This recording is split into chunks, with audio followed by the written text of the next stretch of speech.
Welcome everyone. We are so glad you are here. We have a great performance prepared for you. Thank you to all the veterans and families for being here today. Before we start, I want to say a few thank yous to our principal, Ms. Nielsen. Thank you so much for allowing us to do this and for being just awesome. Thank you.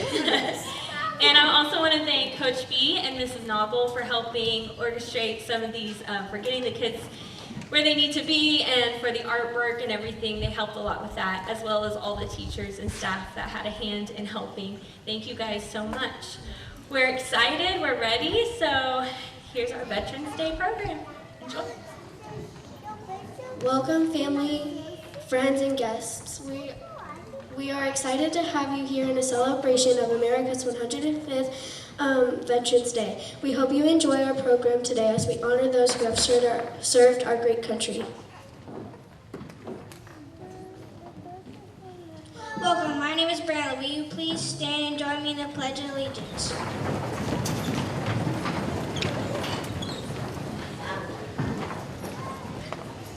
Ready, begin.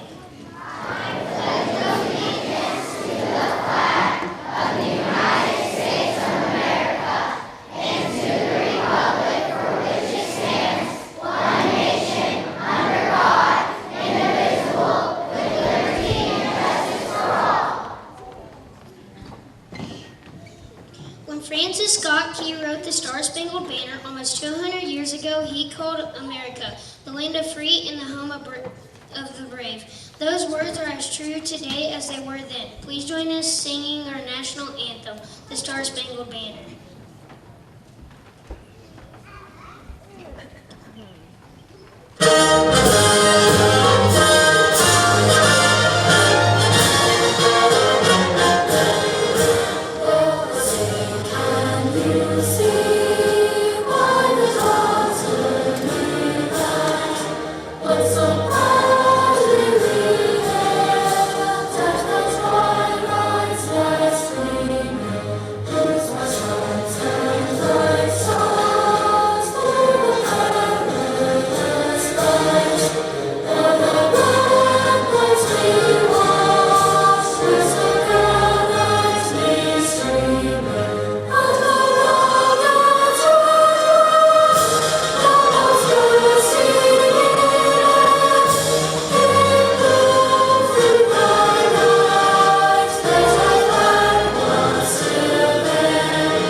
Agreement between the Allies and Germany signaled the end of World War I.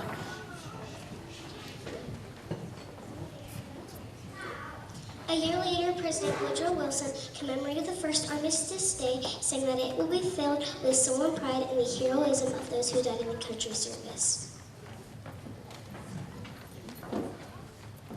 In 1938, the United States Congress made Armistice Day a national holiday. 7 years later, and at the end of World War II, a veteran named Raymond Weeks from Birmingham, Alabama, expanded Armistice Day to include veterans from all American wars.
realized that we're celebrating veterans, and I have a veteran who is a pretty cool person. I just wanted to be in here for that.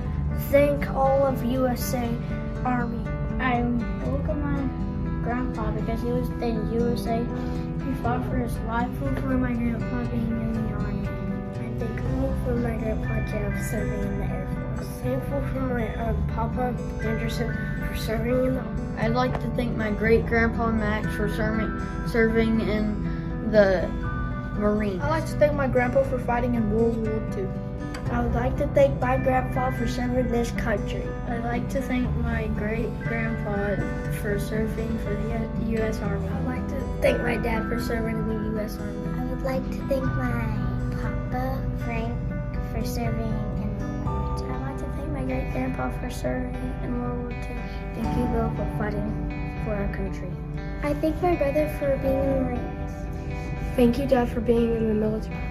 I would like to thank my grandpa Phil for serving in the military and fighting for our freedom. I would like to thank my dad for fighting for our freedom. I would like to thank my grandpa for fighting for our freedom. Hi, my name is Jonathan, and I would like to thank my dad for serving the military for 6 years. I'd like to thank my Papa Dad for serving for many years. I would like to thank my great-grandpa for serving for the military.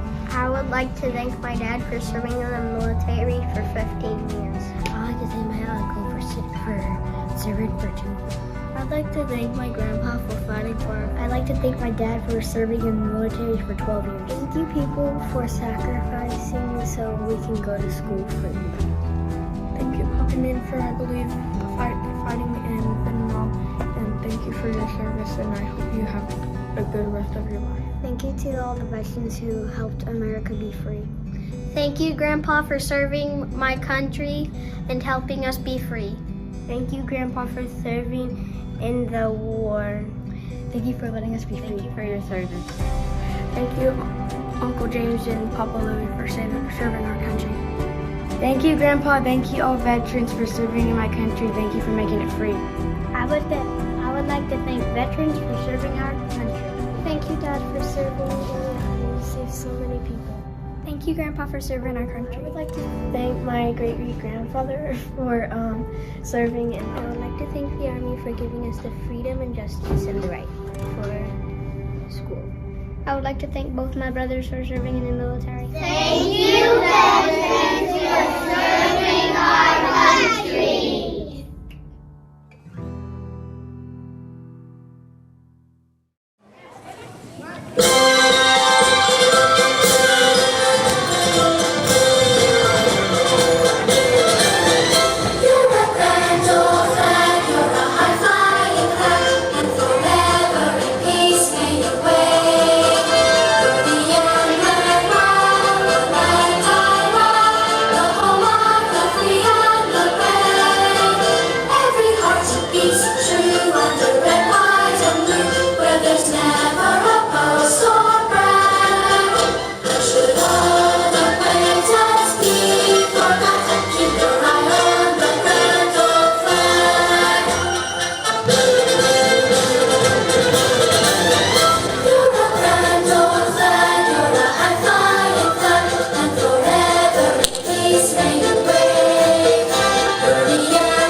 I love America because the veterans help us be free to go to school and go to the store.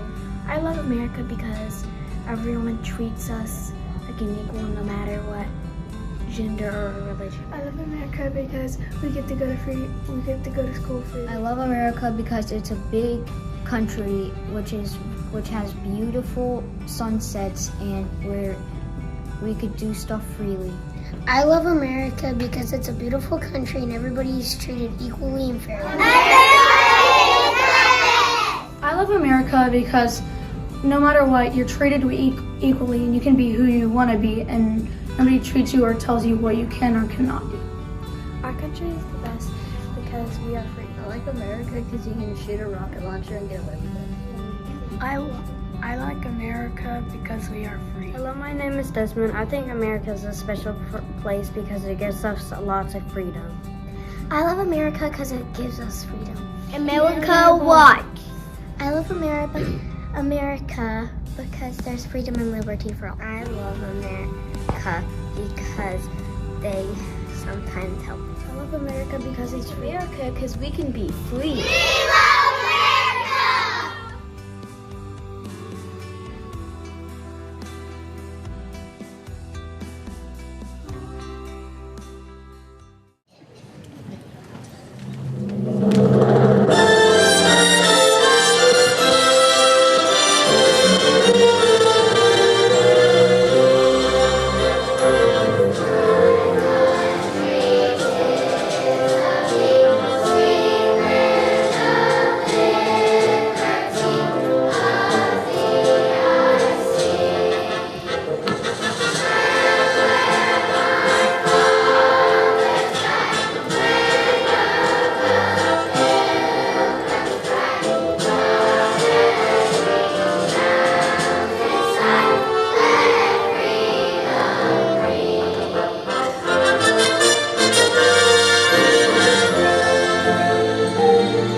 share in our country, songs we write for each brand of our military that have phrases of bravery and honor.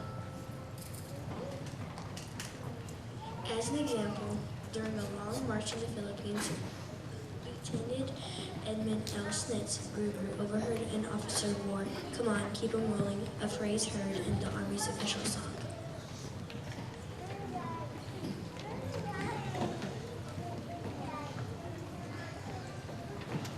Anchors Aweigh, the official song of the Navy, was first sung publicly in Philadelphia's Franklin Field.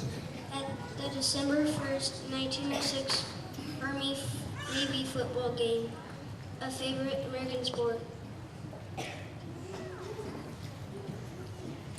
As 4th and 5th grade performs Armed Forces Melody, we ask that veterans stand for your branch's songs as we honor you.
Today is indeed our privilege to say thank you to all the American veterans and to let them know that we appreciate them for their service and honor them for their sacrifices. The price of the freedom is high. We cannot afford to get those willing to pay it. Today we celebrate America's veterans for keeping this nation, the land of the free and the home of the brave.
special guest, veteran Luke Garrison, onto the stage to say a few words.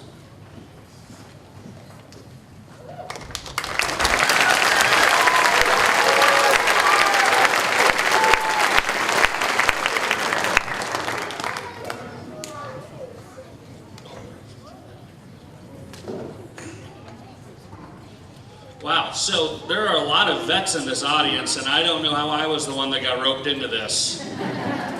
I saw you, Army, all you representatives standing up over there, so no, that's good. I appreciated the opportunity to talk about what it means to be a veteran. And my remarks are kind of geared more toward the children. All you parents that are here, I appreciate you being here, but know that that's kind of the way that I geared this whenever I start talking about it, and so that's kind of the direction I aim to go.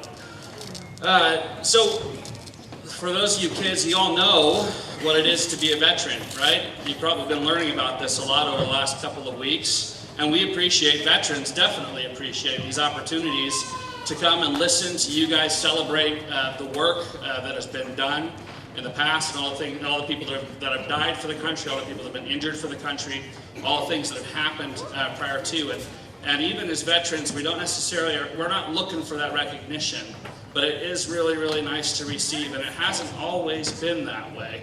Used to be that maybe it wasn't such a nice way to come home. Some of our veterans that are in this audience know what it feels like to come home and not to be necessarily taken care of in the way that they do now. So I joined the Army back in 2001. I was 17 years old. Some things happened really quickly. I had no real intention of joining the Army or joining the military at all. It wasn't really in my plans. In fact, I kind of thought it was like one of those things that people did as a last resort, right? It was kind of, oh, well, I'm getting out of high school. Well, I don't really know what else I'm going to do, so maybe I'll just join the military for a few years. And then something big happened. We had 2 planes that flew into some towers back in 2001. You guys heard about that? All you kids know about that? Yeah, September 11th happened. So September 11th happened, and I was 16 years old, just about to turn 17. And September 11th happened on the 11th. On the 14th, I turned 17, and me and my twin brother Ben went down to the recruiting station and talked to a recruiter about joining the Army National Guard. Well, the only reason we did that was because it was pretty much the only option we had at 17 years old. So we wanted to do something, and so we joined the Oklahoma National Guard, became infantry soldiers, and did what was called the split option program, where we went to basic training the summer of our junior year, and then went back to school for a year, and then our senior year we went back for our MOS training, which was job training, right? And we became infantry soldiers, and we served right here in Ponca City, Oklahoma for Delta Company, the 179th Infantry Division. There are some vets that I'm seeing in the audience. They're some of my 179 guys. Heyo, right? Yeah. So, cool thing about being in the National Guard, it's a little bit different. The National Guard's part of the Army, but we got to do humanitarian missions too, not just missions overseas. So humanitarian mission was like we went and served in Hurricane Katrina and helped clean up and work with people and neighbors that were having trouble after a big flood from one of the hurricanes. And we were able to help during snowstorms and other things like that, pulling people out of ditches and that had problems, right? And then I got to serve in Iraq for a year, and then I served in Afghanistan for a year, right? Both of those deployments were long and they're tedious, and my daughter Abby was actually going to this school whenever I deployed to Iraq, and Rudy Bailey, I know she's around here somewhere, was her pre-K teacher. Sent me a care package, still appreciate that, that was real nice. So, had a couple of really interesting deployments, right? And came out from that, and what was really interesting was the amount of, was the leadership skills that I actually attained and what I came back with whenever it came to my civilian life. So I came out of the military, serving as a sergeant in the military, and by the time I came out, it really set me up in a really good position to get a really good job on the back end in banking. And I did that for several years, working as a branch manager, and then as a loan person that was in charge of loans, and then a person in charge of loan portfolios, and then commercial lending, all the way up to a point where I started my own business and running my own job, and a lot of that skill set came out of the military. So earlier I kind of said that I thought it was the last resort, but in fact, a lot of the stuff that I learned in the military, I ended up coming back and using in real life. And so What I'd say to you guys, if you're looking and you're going, and if there are kids in there, are the kids in here that are thinking, man, I want to be in the Army or in the Marines, right? Or in the Navy, in the Air Force. Anybody kind of thinking that now? Don't fight that thought, right? Don't push away from it. If it's something that you think like, man, I really like to serve my country, I'd really like to be a patriot, I'd really like to go and do it, I wouldn't push back against that. Look at it as an opportunity to grow and to learn and to serve your country well. Okay? All right, well, I'm done. I appreciate it.